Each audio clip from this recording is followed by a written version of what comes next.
கொடான கொடி தமிழ் உறவுகளுக்கு என் இனிய வணக்கங்கள். விஜய் அவர்கள் சிஎம் ஆகி இன்னையோட 15வது நாள் ஆகுது. இந்த 15வது நாள்ல சுத்தி பிரச்சனை மேல பிரச்சனை தான் போயிட்டு இருக்கு. தமிழ்நாடு ஃபுல்லாவே பாத்தீங்கன்னா அதிகமான குற்றங்கள் நடந்திருக்கு. சிஎம் விஜய் அவர்களே இதுதான் ஆட்சி மாற்றமா? திமுக தீய சக்தின்னு சொன்னீங்க, இப்ப நீங்க ஆட்சிக்கு வந்திருக்கீங்க, இப்ப அதே குற்றங்கள் தான் நடக்குது, அப்ப நீங்க எந்த சக்தி அப்படின்னு பாத்தீங்கன்னா மக்கள் கேள்வி கேட்க ஆரம்பிச்சிருக்காங்க. நிறைய குற்றங்கள் நடந்திருக்கு. இதுக்கு சிஎம் விஜய் அவர்கள் என்னென்ன ஆக்ஷன் எடுத்திருக்காரு அப்படின்னு ஒண்ணு நம்ம பார்ப்போம். முக்கியமா பாத்தீங்கன்னா இந்த கோவை விஷயம் பாத்தீங்கன்னா மிகப்பெரிய ஒரு பிரச்சனையா மாறி இருக்கு. ஒரு சிறுமியை பாத்தீங்கன்னா கொண்டு இருப்பாங்க. அதுக்கு சிஎம் விஜய் அவர்கள் பாத்தீங்கன்னா 7 லட்சம் ரூபாய் நிவாரணம் கொடுத்திருப்பாரு. அது மட்டும் இல்லாம நேரடியா பாத்தீங்கன்னா நான் வரேன்னு சொல்லியிருப்பாரு. அதுக்கு முன்னாடியே ஒருத்தர் கமெண்ட்ல கேட்டிருந்தாரு, என்ன மற்ற விஷயத்துக்கெல்லாம் சிஎம் விஜய் அவர்கள் பாத்தீங்கன்னா நேர்ல போனாரு, நேர்ல போய் தான் பார்த்தாரு. ஆனா பாத்தீங்கன்னா இந்த இடத்த ஒரு பெண் இறந்திருக்காங்க, அதுவும் சின்ன பொண்ணா இருக்காங்க, இங்க நேர்ல எல்லாம் போய மாட்டாரா? அவரு அங்க ஒரு நீதி இங்க ஒரு நீதியான்னு கேட்டிருந்தாரு ஒருத்தர் கமெண்ட் செக்ஷன்ல. அவர் பாத்தீங்கன்னா நேர்லயே போறேன், நான் நேர்ல வரேன்னு சொல்லிட்டு அந்த பாதிக்கப்பட்ட பெண்ணோட பெற்றோர்கிட்ட பாத்தீங்கன்னா தொலைபேசியில சொல்லிதான் இருக்காரு. அவர் கூடிய சீக்கிரம் நேர்லயும் போவாரு, குற்றவாளிக்கும் கடுமையான தண்டனையும் கிடைக்கும் அப்படின்னு கூட சிஎம் விஜய் அவர்கள் சொல்லியிருக்காருங்க. உடனே ஆக்ஷன் எடுத்திருக்காரு. என்னை பொறுத்த வரைக்கும் அது நல்ல விஷயம் தான் சொல்லலாம். அதே மாதிரி திருச்சியில அந்த நர்சிங் ஸ்டூடெண்ட்டுக்கு பாத்தீங்கன்னா ஆச்சு பாத்தீங்களா, அதுக்கும் பாத்தீங்கன்னா அவர் உடனே ஆக்ஷன் எடுத்திருக்காரு. அவங்க சகோதரிக்கு பாத்தீங்கன்னா அரசு பணி பாத்தீங்கன்னா தற்காலிகமா கொடுக்கறதாவும், அதுக்கப்புறம் ஒரு வீட்டு மனை பாத்தீங்கன்னா பட்டா இலவசமாவும் பாத்தீங்கன்னா கொடுத்துருக்காங்க. இது சிஎம் விஜய் அவர்கள் சுத்தி பிரச்சனை வந்தாலும் அந்த பிரச்சனைக்கு பாத்தீங்கன்னா லேட் ஆக்காம, ஒரு 2 days 3 days லேட் ஆக்காம மறுநாளே பாத்தீங்கன்னா டக்குன்னு ஆக்ஷன் எடுக்கிறாரு. தொலைபேசியில அழைச்சு ஆறுதலும் கூறியிருக்காரு. இப்படி ஒரு பக்கம் நடந்துட்டு இருக்கு. அதே மாதிரியே பாத்தீங்கன்னா சென்னையில பாத்தீங்கன்னா ஒரு பெண் சின்ன பொண்ணு தான், ஒரு குழந்தை தான் பாத்தீங்கன்னா காணாம போயிருக்கு. இது மாதிரி பாத்தீங்கன்னா தொடர்ந்து காணாம போயிட்டே இருக்கு. ஏன் அந்த சென்னை விஷயம் பாத்தீங்கன்னா பெருசா நிறைய இடத்த பாத்தீங்கன்னா இந்த 2 விஷயங்கள் மாதிரி போராட்டமோ பேசவோ படல. அது காரணம் பாத்தீங்கன்னா அந்த குழந்தைய பாத்தீங்கன்னா சீக்கிரமா கண்டுபிடிச்சிட்டாங்க. இது மாதிரி நல்ல விஷயங்களும் பாத்தீங்கன்னா சிஎம் விஜய் அவர்கள் பண்ணிட்டு தான் இருக்காரு. பாத்தீங்கன்னா ஏன் குழந்தை காணாம போச்சு, எப்படி காணாம போச்சு, எப்படி அந்த குழந்தை காணாம போச்சு நீங்க சொல்றீங்க அப்படின்னு கேட்டீங்கன்னா, அந்த ஹாஸ்பிட்டல்ல குழந்தை இருந்திருக்குங்க. அதான் ஒருத்தவங்க ஒரு லேடி பாத்தீங்கன்னா தூக்கின்னு போயிட்டு இருக்காங்க. அவங்க பாத்தீங்கன்னா தூக்கின்னு என்ன பண்ண போனாங்கன்னு சொல்லிட்டு தெரியல.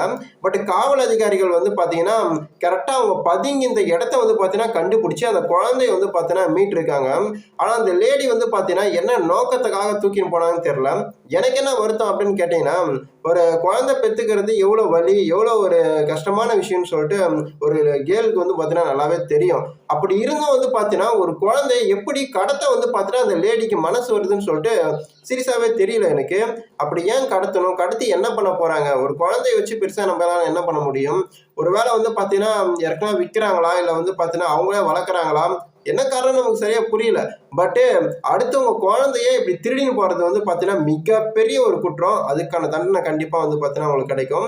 நல்லபடியா பாத்தீங்கன்னா காவல் அதிகாரிகள் பாத்தீங்கன்னா அந்த குழந்தைய பாத்தீங்கன்னா கண்டுபிடிச்சு ஒப்படைச்சிட்டாங்க. இது மாதிரி நல்ல விஷயங்களும் பாத்தீங்கன்னா நடந்துகிட்டு தான் இருக்கு. சிஎம் விஜய் அவர்கள் நல்லாவே ஆக்ஷன் எடுத்துட்டு இருக்காரு. குற்றங்களும் நடக்குது. அந்த குற்றத்துக்கும் பாத்தீங்கன்னா தீர்வு பாத்தீங்கன்னா டக்குன்னு கொடுத்துட்றாரு. இது ஒரு பக்கம் இருக்கட்டும். அதே மாதிரி இன்னைக்கு 15வது நாளா நிறைய நல்ல விஷயங்கள் சிஎம் விஜய் அவர்கள் பாத்தீங்கன்னா பண்ணியிருக்காரு.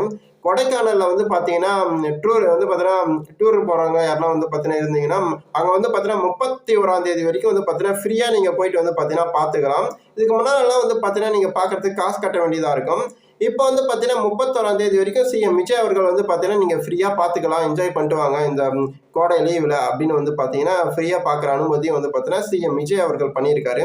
இது மாதிரி சின்ன விஷயத்துல இருந்து எல்லாத்தையுமே பாத்தீங்கன்னா அவரும் ஒரு பக்கம் பண்ணிட்டு தாங்க இருக்காரு. அதே மாதிரி பாத்தீங்கன்னா பெண்களுக்கு பாதுகாப்பு இல்லை, இதான் உங்க அரசாங்கமா அப்படின்னு கேள்வி கேட்கறவங்களுக்கும் கரெக்டா பாத்தீங்கன்னா 27ஆம் தேதி பாத்தீங்கன்னா சிங்கப்பெண் பாதுகாப்பு படையை பாத்தீங்கன்னா ஓபன் பண்ணி வைக்க போறாரு. ஸோ அதிரடி படையை பாத்தீங்கன்னா இது பண்ண வைக்க போறாருங்க. ஸோ அதுவும் பாத்தீங்கன்னா பண்ண போறதா சொல்லியிருக்காரு சிஎம் விஜய் அவர்கள். இது மாதிரி நல்ல நல்ல விஷயங்கள் கூட சிஎம் விஜய் அவர்கள் வந்து பார்த்தீங்கன்னா பண்ணிட்டு தான் இருக்காரு. சிஎம் விஜய் அவர்களுக்கு இந்த ஒரு 15 நாள்லயே வந்து பார்த்தீங்கன்னா பயங்கரமான சவால்கள் வந்து பார்த்தீங்கன்னா இருந்துச்சு. எல்லாத்தையும் வந்து பார்த்தீங்கன்னா ஓரளவுக்கு மேனேஜ் பண்ணிட்டு இருக்காரு. இன்னும் 5 வருஷம் இருக்கு. இந்த 5 வருஷத்துல வந்து பார்த்தீங்கன்னா என்னென்ன பண்ண போறாரு அப்படின்னு சொல்லிட்டு நம்ம பொறுத்திருந்தாங்க பார்க்கணும். அவரால் முடிஞ்ச அளவுக்கு வந்து பார்த்தீங்கன்னா பண்ணிட்டு இருக்காரு. இதுக்கு முன்னாலே வந்து பார்த்தீங்கன்னா நிறைய ஆட்சிகள் வரதான் செஞ்சுச்சு. ஆனா வந்து பார்த்தீங்கன்னா ஸ்டார்டிங்லேயே வந்து பார்த்தீங்கன்னா அவங்களுக்கெல்லாம் பிரச்சனையே இருந்தது. பெரிய அளவுல பிரச்சனை இருந்தது கிடையாது. சின்ன சின்ன பிரச்சனைகள் இருக்கும்.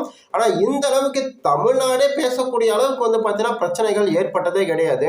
சிஎம் விஜய் அவர்கள் வந்து பார்த்தீங்கன்னா சிஎம் ஆகிறதுக்கு முன்னாலே வந்து பார்த்தீங்கன்னா அவர்களுக்கு பிரச்சனை மேல பிரச்சனை தான். சிஎம் ஆயிட்ட பிறகும் சிஎம் வந்து பார்த்தீங்கன்னா ஜெயிச்சிட்டாரு. கிட்டத்தட்ட வந்து பார்த்தீங்கன்னா 108 தொகுதியில ஜெயிச்சாரு. உங்க எல்லாருக்குமே தெரியும். இருந்தாலும் அவரால் சிஎம் ஆக முடியல. சிஎம் ஆகிறதுக்கும் போராட்டம். இது வந்து பார்த்தீங்கன்னா தொகுதியில் அதிகமாக 108 சீட்டு வாங்கியும் ஒரு போராட்டம் சிஎம் ஆகிறதுக்கு. அதுக்கப்புறம் சிஎம் ஆயிட்ட பிறகு இப்போ 15 நாள்லேயே இவ்வளோ பிரச்சனை, அதுலேயும் போராட்டம். இப்போ விஜய் அவர்களுடைய அரசியல் வாழ்க்கையில் வந்து பார்த்தீங்கன்னா எல்லாமே ஒரு பெரிய போராட்டமாக தாங்க இருக்குது. ஸ்டார்டிங்லேயே வந்து பார்த்தீங்கன்னா தமிழ்நாடு முழுக்க பேச அளவுக்கு கூட வந்து பார்த்தீங்கன்னா பிரச்சனை வந்து பார்த்தீங்கன்னா ஆயிடுச்சு. அதுக்கும் வந்து பார்த்தீங்கன்னா சிஎம் விஜய் அவர்கள் உடனடியாக வந்து பார்த்தீங்கன்னா ஆக்ஷன் எடுத்திருக்காரு. உடனடியாக வந்து பார்த்தீங்கன்னா ஆறுதலும் சொல்லியிருக்காரு. நிதி வேண்டாம் நீதி வேண்டும் அப்படின்னு சொல்றவங்களுக்கு கூட அவங்களுக்கு தக்க தண்டனை கிடைக்கும் அப்படின்னு சொல்லிட்டு சிஎம் விஜய் அவர்கள் வந்து பார்த்தீங்கன்னா நீதியும் வழங்கி தரதான் சொல்லியிருக்காருங்க. இப்படி எல்லா வகையிலையும் அவரால் முடிஞ்ச அளவுக்கு வந்து பார்த்தீங்கன்னா பண்ணிட்டு தான் இருக்காரு. இதை வந்து பார்த்தீங்கன்னா நம்ம பாராட்டி தான் ஆகணும். ஏன்னா இதுக்கு முன்னாலெல்லாம் வந்து பார்த்தீங்கன்னா இவர் கடுமையான விமர்சனம் வந்து பார்த்தீங்கன்னா வச்சிருந்தோம். இவர் ஆட்சிக்கு வந்து என்ன பண்ண போறாரு, இவருக்கு ஒண்ணுமே தெரியாது அப்படின்னு சொல்லிட்டு. ஆனா வந்து ஓரளவுக்கு சூப்பராகவே வந்து பார்த்தீங்கன்னா இவர் பண்ணிட்டு தான் இருக்காரு. ஒரு விஷயம் யாருமே வந்து பார்த்தீங்கன்னா கற்றுக்க போகிறது கிடையாது. எந்த ஒரு ஸ்டார்டிங் எல்லாருக்குமே வந்து பார்த்தீங்கன்னா ஒரு தடுமாற்றம் இருக்க தான் செய்யும். அதுக்கப்புறம் போக போக தான் வந்து பார்த்தீங்கன்னா அது நமக்கு பழக செய்யும். அரசியல்னா என்னன்னு புரிய செய்யும். அதில் நிறைய விஷயம் நம்ம கற்றுக்க செய்வோம். அந்த அளவுக்கு மோசமானாலும் சிஎம் விஜய் அவர்கள் வந்து பார்த்தீங்கன்னா இப்போதைக்கு பண்ணலை. நல்லா தான் பண்ணிட்டு இருக்காரு. ரொம்ப மோசமான அளவுக்கு ஒரு அரசியல் வந்ததே வேஸ்ட்டு. இவங்க மக்கள் வந்து பார்த்தீங்கன்னா எதுக்கு சிஎம் விஜய் அவர்களுக்கு ஓட்டு போட்டேன்னு வருத்தப்பட ஆரம்பிச்சிருவாங்க அப்படின்னு நினைக்கிற அளவுக்கெல்லாம் ஒரு பண்ணல. ஓரளவுக்கு வந்து பார்த்தீங்கன்னா ஸ்டார்டிங்லேயே வந்து பார்த்தீங்கன்னா பெரிய பெரிய பிரச்சனையும் தாண்டி வந்து பார்த்தீங்கன்னா நல்லாவே பண்ணிட்டு தான் இருக்காரு. ஏன்னா மற்ற கட்சிகள் வந்து பார்த்தீங்கன்னா சிஎம் ஆகும்போது ஸ்டார்டிங்கில் ஒரு 15வது நாள்லேயே வந்து பார்த்தீங்கன்னா இவ்வளோ பிரச்சனைன்னு கேட்டிங்கன்னா கிடையவே கிடையாது. கோவையில் வந்து பார்த்தீங்கன்னா இந்த பிரச்சனையா, அதுக்கப்புறம் வந்து பார்த்தீங்கன்னா அந்த பெண் நர்சிங் அந்த பெண் வந்து பார்த்தீங்கன்னா இறந்துருக்காங்க. அதில் ஒரு பிரச்சனை.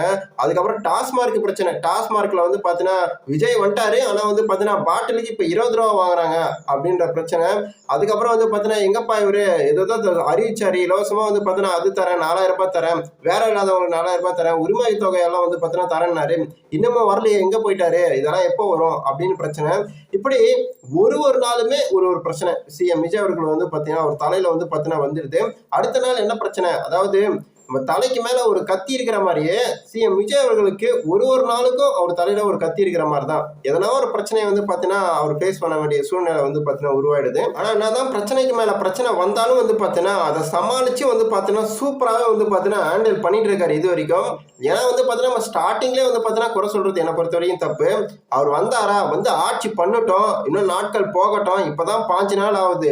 அதுக்குள்ளே வந்து பார்த்தீங்கன்னா நம்ம அவரை பெருசாக நம்ம குறை சொல்ல முடியாது. இது வரைக்கும் நல்லா தான் பண்ணிட்டு இருக்காரு. போக போக எப்படி இருக்கு, இவர் ஆட்சியில் என்னென்ன மாற்றங்கள் வந்து பார்த்தீங்கன்னா கொண்டு வராரு, என்னென்ன நலத்திட்டங்கள் கொண்டு வராரு அப்படின்னு முடிவு பண்ணி தான் நம்ம ஒரு வருஷம் கழிச்சோன்னா ஒரு ஏதாவது தப்பு பண்ணால் நம்ம கேட்கலாம். 5 நாள்லேயே ஒரு சரியில்லை அப்படின்னால நம்ம சொல்றது ரொம்பவே ஒரு தப்பான விஷயம் தான். இது வரைக்கும் வந்து பார்த்தோன்னா டெய்லியும் வந்து பார்த்தீங்கன்னா ஒரு நாள் விடாமல் வந்து பார்த்தீங்கன்னா எல்லா விஷயத்தையும் உங்ககிட்ட வந்து சேர்த்துட்றேன்.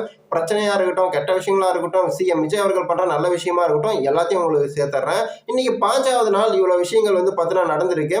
நாளைக்கு என்னென்ன நடக்குது அப்படின்னு சொல்லிட்டு நான் உங்ககிட்ட வந்து சேர்த்தேன். 15 நாள் ஆகுது, அவ்வளோதான். இவ்வளோ பிரச்சனை போயிருக்கு. நாளைக்கு 16வது நாள். நாளைக்கு என்ன பிரச்சனை நடக்குது, இல்லை நாள் ஸ்மூத்தாக போதா, இல்லை நலத்திட்டங்கள் அறிவிச்சிருக்காரா அப்படின்னு சொல்லிட்டு நாளைக்கான விஷயத்த நான் சொல்கிறேன். நம்ம வீடியோ புதுசாக பார்க்குறவங்க சப்ஸ்கிரைப் பண்ணி வச்சுக்கோங்க. அடுத்த காணொலியில் பார்ப்போம். நன்றி, வணக்கம்.